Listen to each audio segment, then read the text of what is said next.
Você já se perguntou se um animal pode amar alguém como a gente ama uma casa, uma lembrança, uma pessoa? A resposta, curiosamente, pode estar nas asas de um papagaio. Numa rua esquecida do interior, onde as manhãs ainda têm cheiro de café passado na hora e frutas maduras sobre a mesa, mora Dona Antônia. Seus passos são curtos, os joelhos já não colaboram, mas as mãos, embora trêmulas, ainda sabem repetir os mesmos gestos de décadas. Ela corta uma banana bem madura e deixa um pedaço num pires de louça. Sempre o mais doce, do jeitinho que Tobias gosta.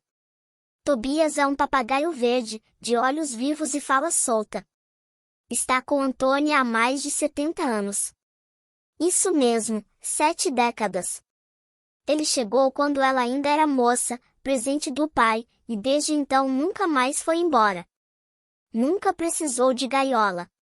Voava pela casa, pousava nos armários, assobiava junto ao rádio. Era como se fizesse parte das paredes, dos móveis, da memória. Naquela manhã, Tobias estava empoleirado no alto do armário da sala, observando Antônia com atenção.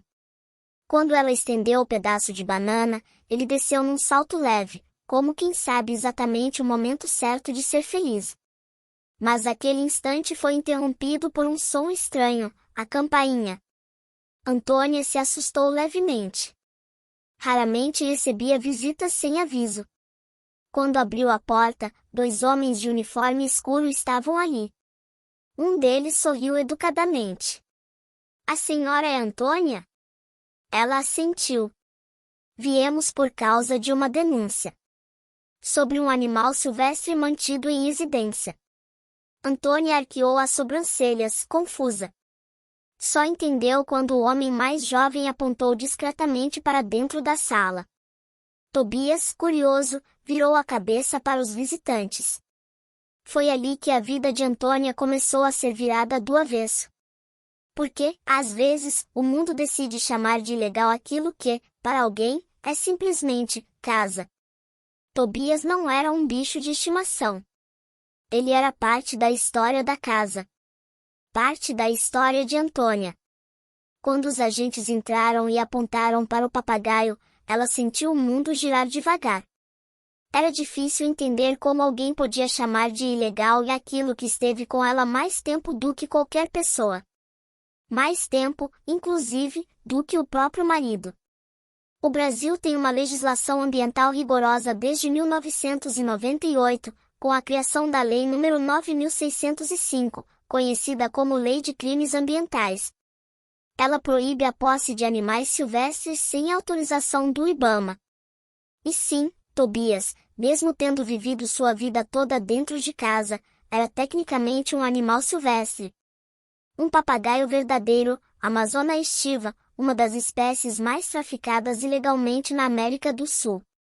O problema é que, quando Antônia ganhou Tobias, não havia nem IBAMA. O órgão só foi fundado em 1989. Na época, o Brasil ainda aprendia a discutir o meio ambiente. Tobias foi um presente do pai dela, um gesto de afeto comum em tempos onde se via a natureza como parte do quintal. Ao longo de décadas, Tobias virou companhia de todas as manhãs, escutou músicas no rádio, aprendeu frases, imitou assobios. Nunca tentou fugir. As janelas sempre estiveram abertas. Ele não conhecia outra vida além daquela casa. Estudos recentes mostram que papagaios criados desde filhotes em ambiente doméstico têm dificuldade real de readaptação à natureza. Segundo dados de 2023 do Instituto Brasileiro de Fauna Livre, apenas 15% desses animais conseguem ser reintegrados com sucesso ao habitat natural. A maioria não sobrevive. O agente mais jovem segurava uma caixa de transporte. Antônia olhou para Tobias e soube que ele não entenderia aquilo. Como explicar a um ser com sentimentos que o amor entre eles não valia como documento? Com o peito apertado, ela estendeu os braços. Tobias pousou neles pela última vez, ou assim ela pensava. Encaixou-se ali, como se estivesse em casa. Como sempre. Antônia o segurou forte, depois soltou. Mas uma parte dela ficou presa naquela gaiola que ela nunca teve, e agora precisava aceitar. A casa ficou diferente depois que Tobias saiu. Não foi apenas o vazio no poleiro ou o silêncio no teto da sala. Era como se o tempo tivesse parado no momento em que a porta se fechou. Cada canto do lar parecia ter esquecido como pulsar. O rádio, antes companheiro de fundo, agora soava estranho. Antônia tentou ligá-lo uma vez, mas o assobio de Tobias não veio acompanhar. Desligou na mesma hora. A perda de um animal de estimação é uma dor reconhecida, mas entre os idosos, essa ausência pode ganhar um peso ainda maior. No Brasil, segundo o IBGE, cerca de 19 milhões de pessoas com mais de 60 anos vivem sozinhas, dados de 2022.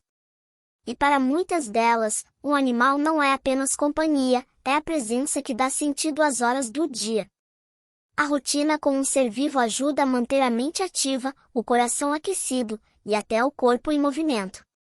No caso de Antônia, Tobias era mais que rotina. Era memória viva. Ela passou a andar mais devagar pela casa. Evitava olhar para os brinquedos espalhados, para a colher de plástico que ele bicava, ou para a prateleira que ele transformará em ninho. Deixou de preparar as frutas pela manhã. Não porque esquecia, mas porque doía lembrar. O luto por um animal não tem cerimônia, não tem enterro público, não tem missa. É um luto silencioso, às vezes invisível.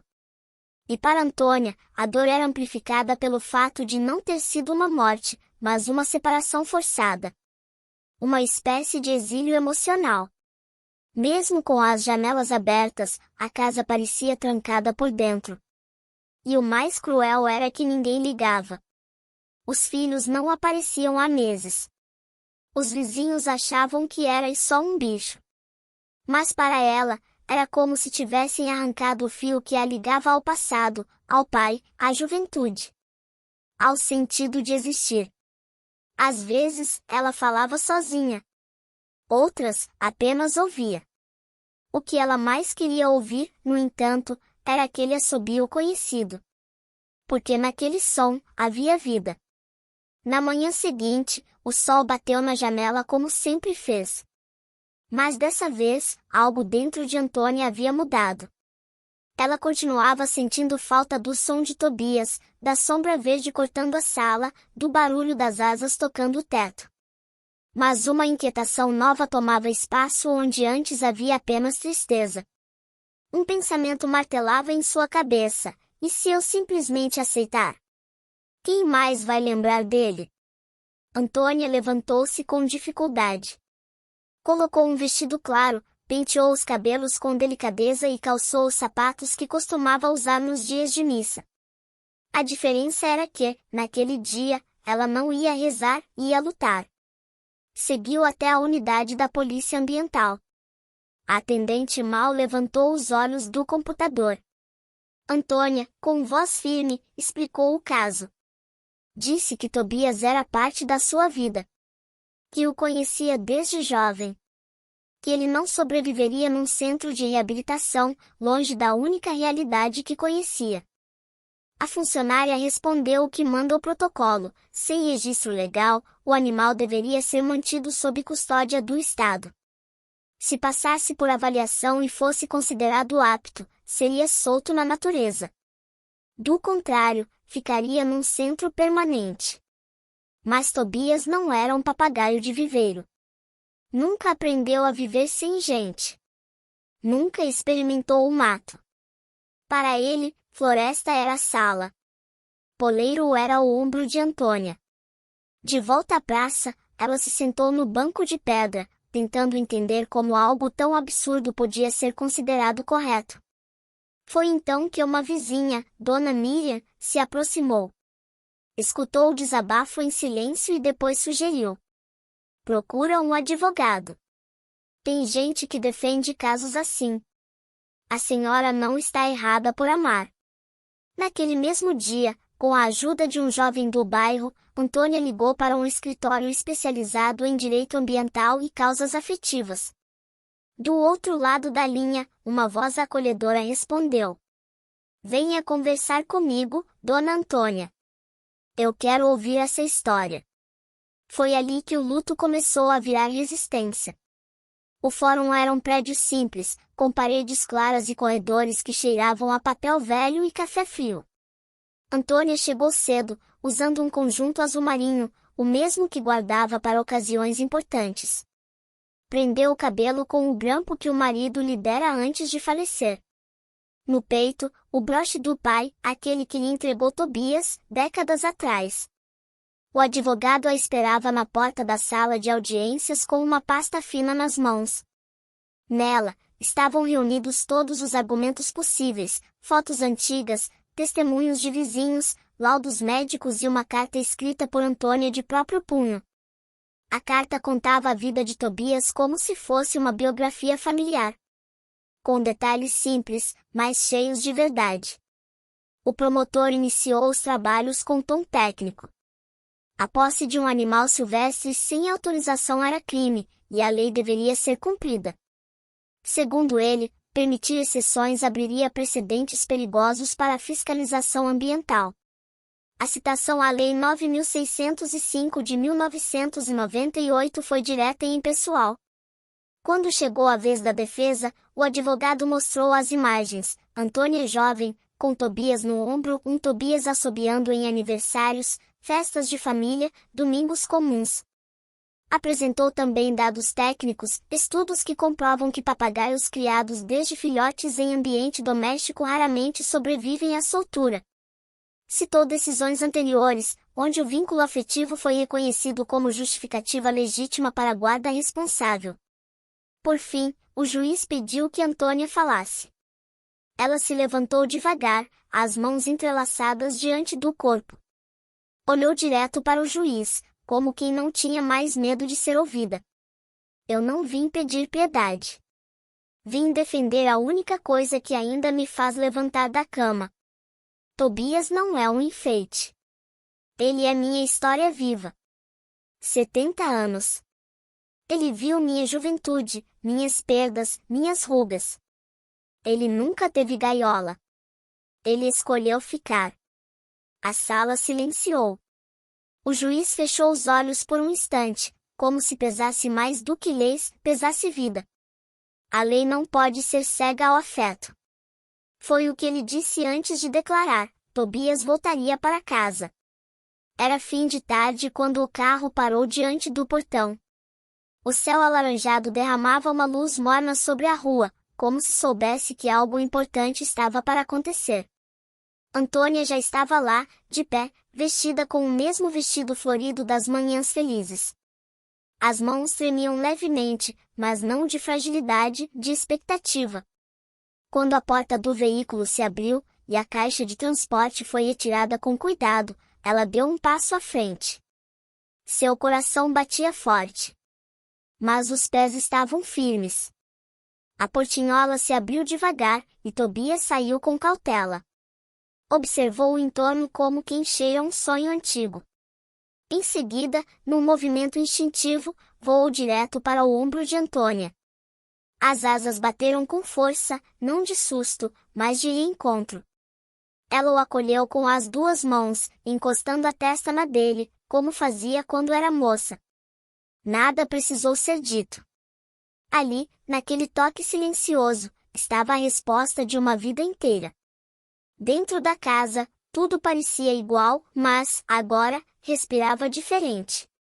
O rádio foi ligado, e Tobias voltou a assobiar como sempre. A tigela de frutas voltou para a mesa. O tempo, que havia parado, voltou a andar. Mas algo havia mudado em Antônia. Não era só sobre ter Tobias de volta. Era sobre ter encontrado a própria voz. A mulher que antes aceitava tudo calada, agora sabia que podia lutar. E mais, que o amor, por vezes, precisa ser defendido, mesmo que o mundo inteiro diga o contrário. Antes de dormir naquela noite, ela olhou para o poleiro no canto da sala e sorriu. Deixou a porta entreaberta. Não por costume, mas por escolha. Porque, às vezes, o que faz de um lar um verdadeiro abrigo não são paredes ou documentos. São histórias que ninguém tem o direito de interromper. E se o mundo ainda insiste em colocar regras em tudo, talvez precise aprender com aqueles que só sabem amar. Sem papel. Sem contrato. Sem gaiola. Afinal, o que separa um pássaro de uma pessoa, quando ambos escolhem permanecer juntos por amor?